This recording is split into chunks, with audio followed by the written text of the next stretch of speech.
Dios no es una fuerza impersonal que mueve el universo. Muchas veces uno escucha hablar personas que no son creyentes, que no quieren admitir la realidad de que Dios existe, pero sí quieren tener algún tipo de sustituto para eso. Y entonces hablan del universo. ¿Lo han escuchado? No, el universo permitió esto, o el universo hizo tal cosa, ¿no? Bueno, lo que vos decís universo es el único Dios verdadero y debes conocerlo, ¿no? Es como Pablo en Atenas, que le dice a los atenienses: pude observar que ustedes crearon un altar al Dios no conocido. Bueno, permítanme introducir quién es el Dios no conocido, ¿no? Por lo tanto, las Escrituras nos muestran que Dios no es una fuerza impersonal que mueve el universo sin una razón o sin un propósito. No es un poder caprichoso que manipula fríamente la creación, sino que la Biblia nos muestra que Dios es un ser personal. Dios es un ser personal. Dios es consciente de su propia existencia. Dios posee un intelecto y una voluntad, y es capaz de tener una relación con el ser humano. Nuestro Dios no es una fuerza, no es el yin y el yang, no es el karma, no es el universo, sino que es un ser, una persona. Y eso es algo que constantemente necesitamos que recordar en la práctica. Porque no es que Dios está en otro plano distinto al nuestro. No. Dios es personal y Dios entiende, comprende y tiene voluntad propia aparte de la nuestra. Dios no es algo que nosotros creamos en nuestras mentes. No sé si alguna vez han tenido esas conversaciones, yo lo he tenido, cuando uno habla de Dios a alguien y después esa persona termina sonriendo y te dice, te mira con cierta ternura y te dice: qué bueno que te hace bien, ¿no? Creer en Dios, qué lindo que te hace bien eso. Y bueno, obviamente que es el Señor el que quita el velo que está puesto sobre las personas, ¿no? Alguien puede buscar de este lado el Salmo 139, los primeros 4 versículos, y de este lado Hebreos capítulo 1, los primeros 2 versículos. Entonces el que tenga Salmo 139, los primeros 4 versículos, que lo lea fuerte. Oh Señor, has examinado mi corazón y sabes todo acerca de mí. Sabes cuando me siento y cuando me levanto. Conoces mis pensamientos aún cuando me encuentro lejos. Me ves cuando viajo y cuando descanso en casa. Sabes todo lo que hago. Sabes lo que voy a decir incluso antes de que lo diga, Señor. Bien. ¿Qué vemos en ese texto, Cristian? La omnisciencia de Dios. ¿Y cómo relacionás eso con lo que estamos hablando de Dios como persona? Es un poco difícil porque nosotros no somos omniscientes. Pero bueno, es una tranquilidad que él sepa cuando me levanto, cuando me acuesto, que conozca mi corazón. Una fuerza, la ley de la gravedad. Conoce cuando te levantás, cuando te acostás. Entonces tenemos un Dios que conoce personalmente, ¿no? Que no es lejano, no es una fuerza como la ley de la gravedad, sino que podemos saber por la palabra que Él conoce todas las cosas sobre nosotros.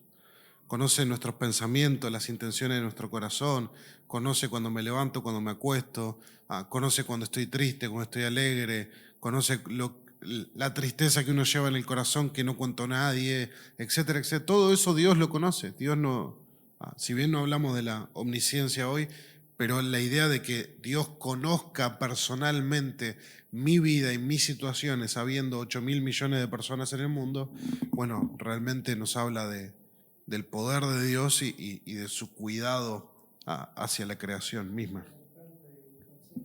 ¿Cómo? Es consciente, exacto. Hebreos 1 al 2. Dios, habiendo hablado hace mucho tiempo, en muchas ocasiones y de muchas maneras a los padres por los profetas, en estos últimos días ha hablado por su Hijo, a quien constituyó heredero de todas las cosas, por medio de quien hizo también el universo. Por lo tanto, Dios ha estado en un continuo, ¿qué? Hablar. En una continua revelación hacia el ser humano. Dios no es un Dios que crea la creación y la deja sola, ¿no? Y se queda aparte. No, Dios es un Dios que está constantemente en su plan de redención, porque finalmente eso es lo que hablamos, ya no sé en qué momento es SBP, Escuela Bíblica, ya no sé, lo hablamos en algún momento de que el plan de redención es todo el propósito que gira a través de la palabra de Dios, ¿no? Entonces, Dios es un Dios que habla, Dios es un Dios que habla. Yo tengo mi Biblia en el lomo, puse Dios habló, para recordarme, esta es la palabra de Dios. Dios, el Dios que creó el universo, habló. Y Juan 17:3 dice, esta es la vida eterna, que te conozcan a ti, al único Dios verdadero, y a Jesucristo, a quien has enviado. Por lo tanto, Dios es un ser al que puedo conocer. Dios es un ser con el que puedo tener una relación. Como bien decía hoy Cristian, yo no puedo tener una relación con la naturaleza o con la ley de gravedad o con algún aspecto que no tiene que no es una persona, que no es un ser personal. Bien, Dios es consciente entonces de su propia existencia. Éxodo 3:14, ¿qué dice Dios sobre sí mismo? Éxodo 3:14. Respondió Dios a Moisés, yo soy el que soy. Y dijo, así dirás a los hijos de Israel, yo soy, me ha enviado a ustedes. ¿Cómo se refiere a sí mismo entonces Dios? Como el yo soy, el siempre y eterno existente Dios, ¿no? Él es consciente de su propia existencia. Según las Escrituras, entonces vamos a ver qué es lo que declara Dios acerca de su propia y única existencia, aparte de todas las demás cosas y seres. Joel, ¿podés buscar Isaías 45:21? Omar, Isaías 40:25. Léelo, por favor. Proclamad y hacedlos acercarse, y entren todos en consulta. ¿Quién hizo oír esto desde el principio y lo tiene dicho desde entonces, sino yo Jehová? Y no hay más Dios que yo, Dios justo y salvador, ningún otro fuera de mí. ¿Cuántos dioses existen? No. Dios dice, no hay otro Dios fuera de mí. ¿Y qué otra cosa no hay fuera de Él? Salvación. No hay ningún otro Salvador aparte de mí. Entonces no hay nada, Dios deja bien en claro, no hay otros dioses, no hay otro Salvador, es solamente Dios el que puede obrar de esa manera. Y 40:25. ¿A quién, pues, ustedes mirarán semejante para que yo sea su igual? Dice el Salmo. ¿Qué quiere decir con respecto a Dios? ¿Hay alguien comparable a Dios? No se puede comparar a Dios. Dios es único. No hay nada o nadie que se le pueda asimilar. Entonces, las diferentes mitologías tomaban elementos de la creación y decían, bueno, el sol es increíble, ¿no? El sol nos ilumina, el sol permite que haya cosechas, el sol, etc. Bueno, el sol debe ser Dios, ¿no? Y entonces hacían como Ra, el dios egipcio del sol, y tomaban elementos de la creación, entonces decían, bueno, Dios debe ser así, Dios debe ser así. Pero no hay nada comparable con Dios. O sea, si el sol es tan increíble, Dios creó el sol con solo hablar. Entonces nos tiene que dar una idea de que Dios no se puede comparar con la creación. La creación es producto de lo que Dios es, su sabiduría, su perfección, su poder, y Él es más que su creación. Él está por fuera de su creación. Ni siquiera es, por ejemplo, cuando uno estudia la religión hinduista, la deidad que crea, creo que es el Brahman, que crea las cosas en el hinduismo, es parte de la creación. O sea, la creación es Dios, es panteísmo. Es decir, cada uno de nosotros es Dios, ¿no? Y todo lo creado es parte de esa deidad. Bueno, en el cristianismo no es así. La Biblia enseña que Dios es algo separado, alguien separado de su creación. Dios existe aun cuando no había creación, Dios existía. Entonces la creación es un producto separado y aparte de Dios mismo. Dios es trascendente de la creación, quiere decir que está por fuera, la trasciende, pero a la vez es inmanente, es decir, está dentro de su creación, obrando en su creación para su gloria. ¿Preguntas o comentarios sobre eso? Bien. ¿Quién quiere leer? Levante la mano. Cristian, Salmo 92, versículos 5 al 6 y Milu, Romanos 11, 33 al 36. Oh Señor, qué grandes son tus obras y qué profundos son tus pensamientos.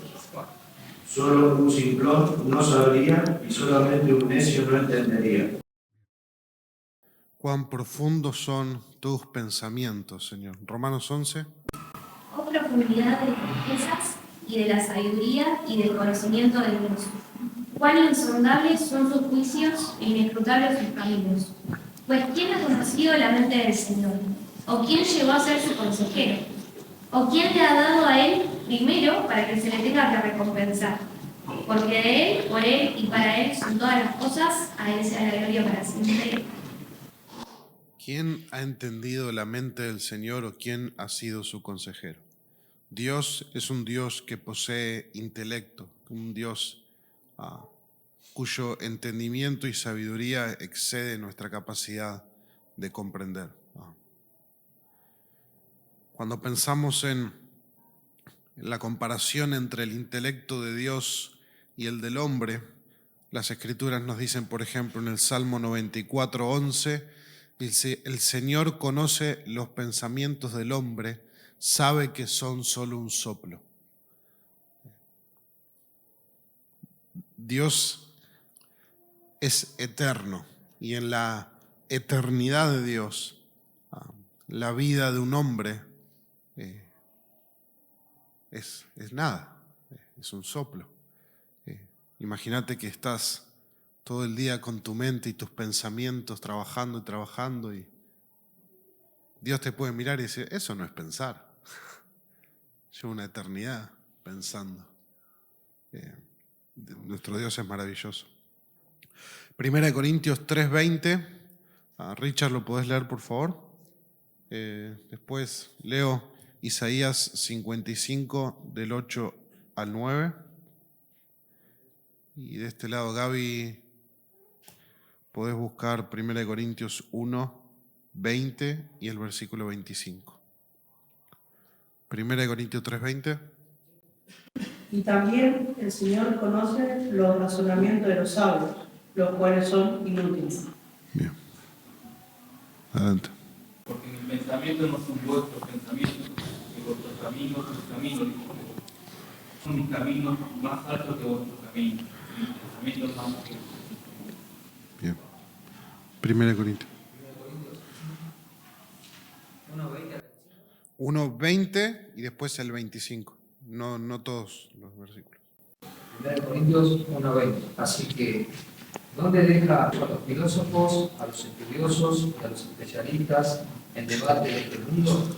Dios ha hecho que la sabiduría de este mundo parezca una ridiculez. Y el 25. Ese plan ridículo de Dios es más sabio que el más sabio de los planes humanos. Bien. Y la debilidad de Dios es más fuerte que la mayor fuerza humana. ¿Cómo se compara entonces el entendimiento del hombre con el de Dios? En nada. Los más sabios de los hombres no pueden ni siquiera entender lo más necio de Dios, ¿no? Lo más pequeño del razonamiento divino. Por eso el Evangelio es un tropiezo para el griego que busca sabiduría, ¿no? Como dice Pablo, porque es una locura que la salvación venga simplemente por la predicación y el oír con fe. Es interesante cuando me ha tocado leer algunas cuestiones de filosofía griega y para los filósofos griegos, para al menos una escuela de filosofía griega, entonces la meta principal del hombre era la felicidad.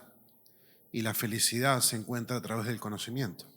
Entonces cuando más sabio sos, más feliz sos, y entonces alcanzás la plenitud.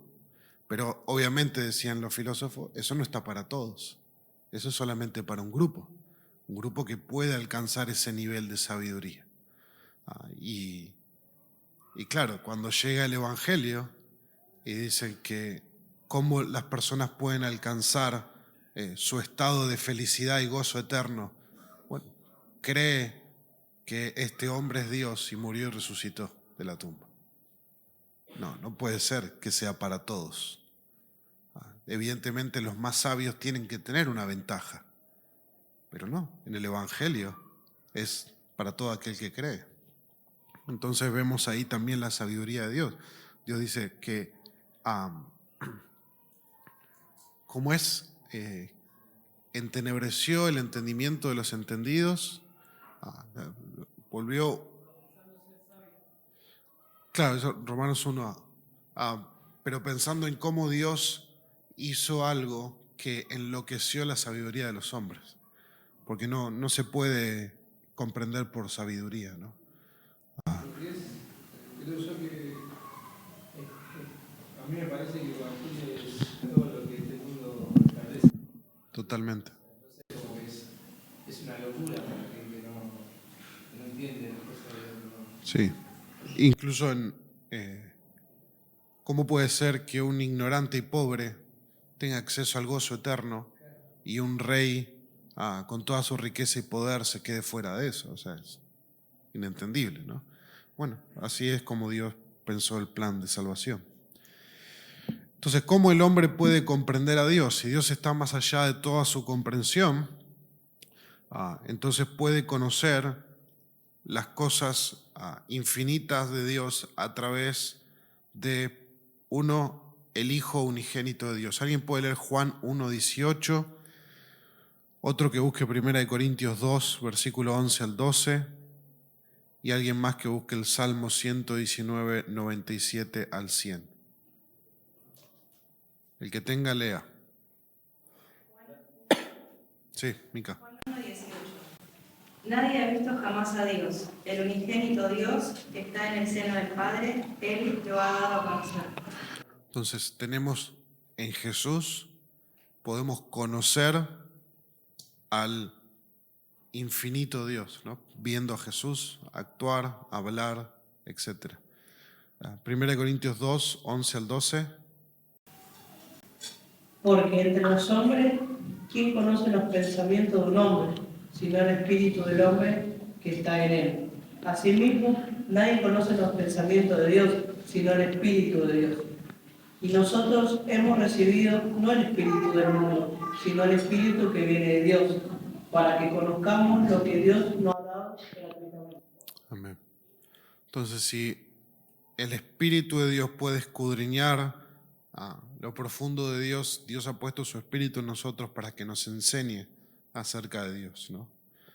Tenemos al Hijo mostrándonos al Padre, tenemos al Espíritu dándonos entendimiento del Padre, del Hijo. Y el Salmo 119, 97 al 100. 119 del 97 al 100.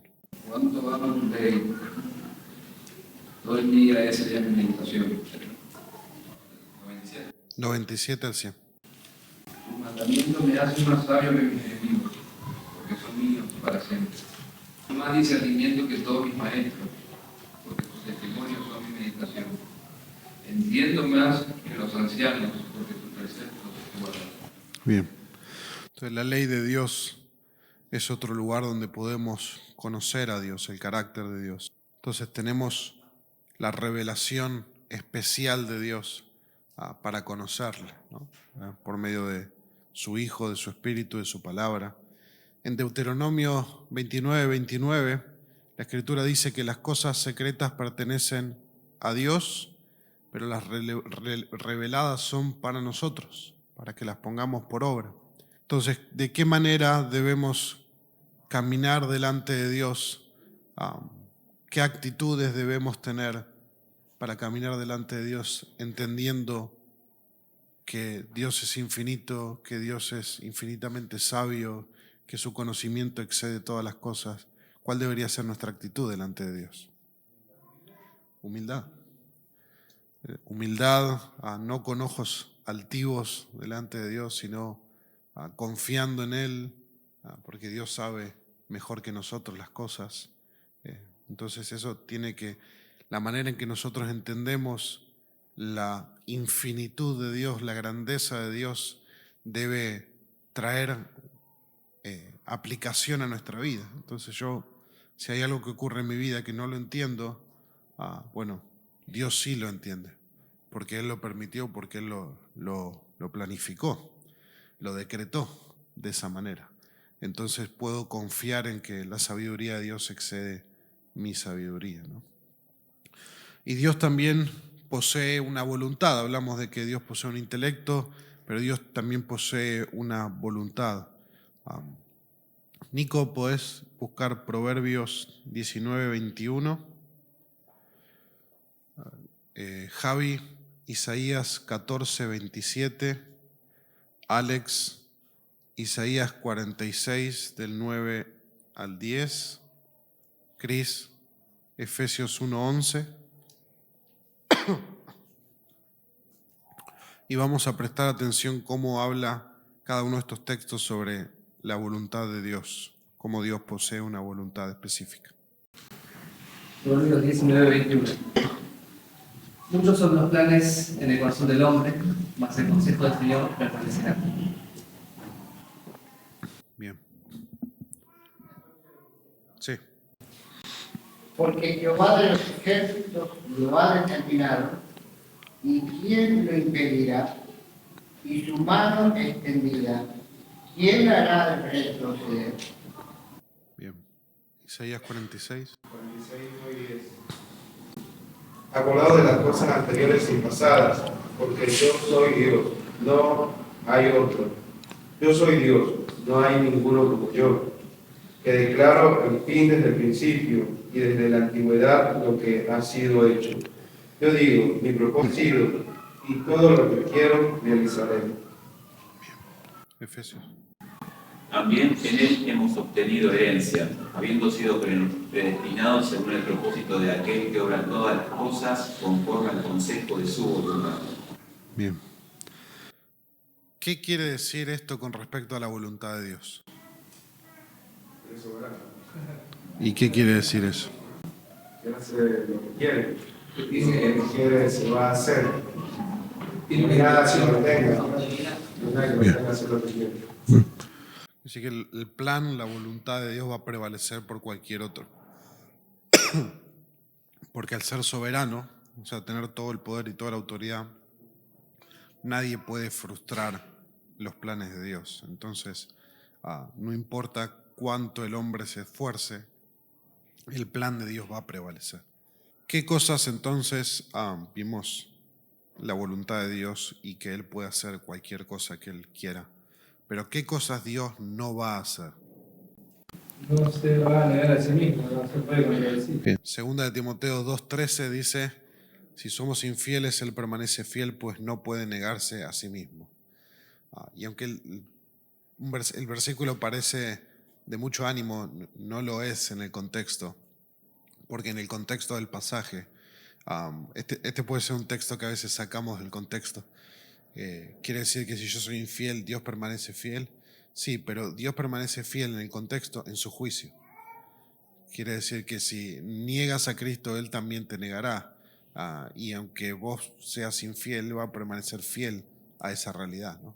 Si morimos con Él, reinaremos con Él. Si le negáramos, Él nos negará. Si somos infieles, Él permanece fiel porque no puede negarse a sí mismo. ¿A qué permanece fiel? A la realidad que dijo antes. Nos conviene morir con Él para reinar con Él. ¿Qué otra cosa Dios no puede hacer? El mal. ¿Cómo? El mal. ¿Por qué? Porque Él es bueno, Él es santo. Porque Él es santo, Él es perfecto, no puede hacer el mal. Santiago 1:13 dice que nadie diga cuando es tentado, soy tentado por Dios, porque Dios no puede ser tentado por el mal y Él mismo no tienta a nadie. Entonces Dios no puede obrar lo malo. Y Tito capítulo 1, verso 2 dice, con la esperanza de vida eterna, la cual Dios, que no miente, prometió de la eternidad. O sea, Dios no miente tampoco. Entonces lo que Dios no puede hacer es ir en contra de su propia voluntad. Bien.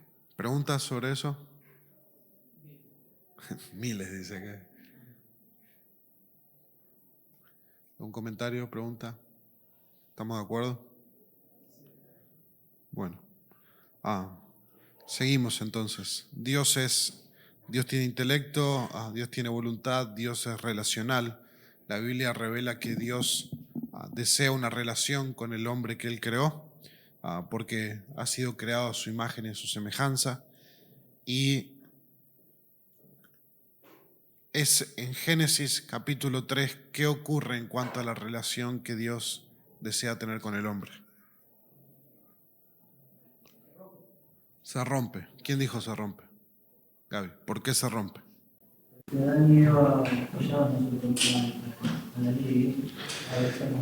¿Y en qué momento se rompe? Cuando Adán y Eva pecan contra Dios.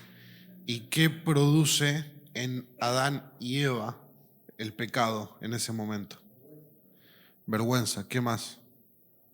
Miedo. ¿Cómo se manifiesta el miedo y la vergüenza? ¿Qué hacen? Se esconden de Dios. Entonces la relación del hombre con Dios fue afectada por causa del pecado en el huerto del Edén, y eso termina llevando a que Dios, ¿qué haga con Adán y Eva? Los expulse del jardín del Edén. Vemos las maldiciones del pecado, pero Dios termina expulsándolos del lugar donde moraba su presencia, ¿no? Que era el jardín del Edén. Pero también muestra que Dios, cuando vemos que Adán y Eva pecan, también vemos que Dios es el que está buscando al hombre. Porque Dios dice, Adán, ¿dónde estás? Dios está teniendo esa inclinación. No, cuando Adán y Eva pecaron, no desaparecieron de la creación, no fueron eliminados, destruidos, sino que permanecieron con vida, fueron separados de Dios, su vida espiritual fue separada, murieron espiritualmente, pero aún así Dios está llamando al hombre como una oportunidad de arrepentirse. Dios sabía dónde estaba Adán. ¿Y para qué le pregunta dónde estás?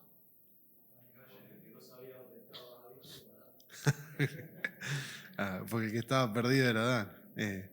Pero fíjense cómo vemos la misericordia de Dios ahí, ¿no? Adán, ¿dónde estás? Una oportunidad para que el hombre se presente a sí mismo delante de él. En Hechos 17, 26 al 27, nos dice que Dios ha determinado los tiempos y los lugares para que los hombres lo busquen y lo hallen.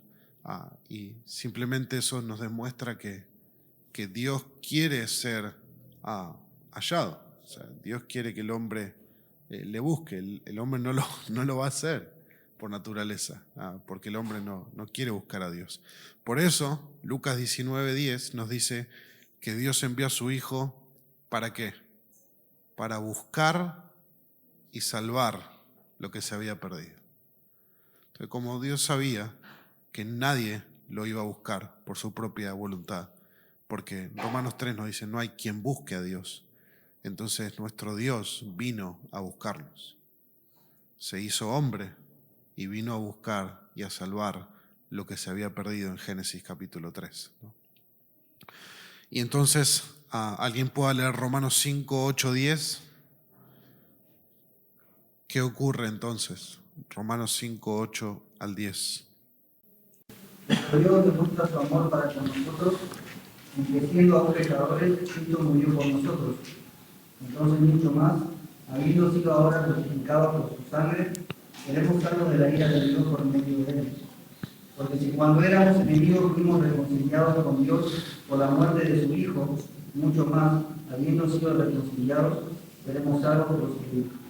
Entonces tenemos que en Génesis 3 hay una relación que se quiebra, pero a partir de la obra de Cristo, ¿qué palabra clave menciona el texto? ¿Qué hay ahora?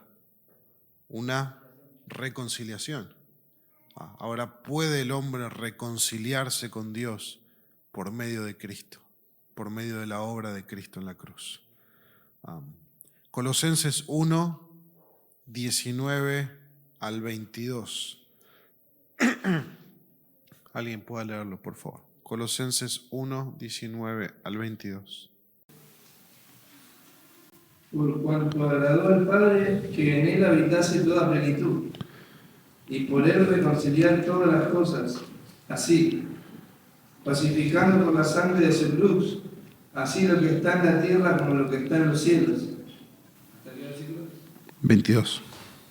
A ustedes también, que eran en otro tiempo extraños y enemigos de ánimo en malas obras, ahora en cambio los ha reconciliado en el cuerpo de su carne por medio de muerte, para hacerlos santos y sin mancha e irreprensibles delante de él. Bien.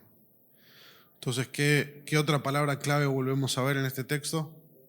Reconciliación. Pero es interesante que en este texto no solamente habla de la reconciliación del hombre con Dios, sino de ¿qué? De todas las cosas. ¿Cómo funciona eso? ¿Es solamente el hombre quien se ve beneficiado por la muerte de Cristo? También sufrió desde la caída. El Dios La creación fue sujeta a maldición y gime, Romanos 8 dice, la creación gime aguardando la manifestación gloriosa de los hijos de Dios. ¿Cuándo va a ocurrir eso? En la venida de Cristo. Entonces hay un momento en donde la creación va a ser redimida de la maldad del pecado y de la maldición del pecado. Y esa redención incluye una restauración en un cielo nuevo, en una tierra nueva donde mora la justicia.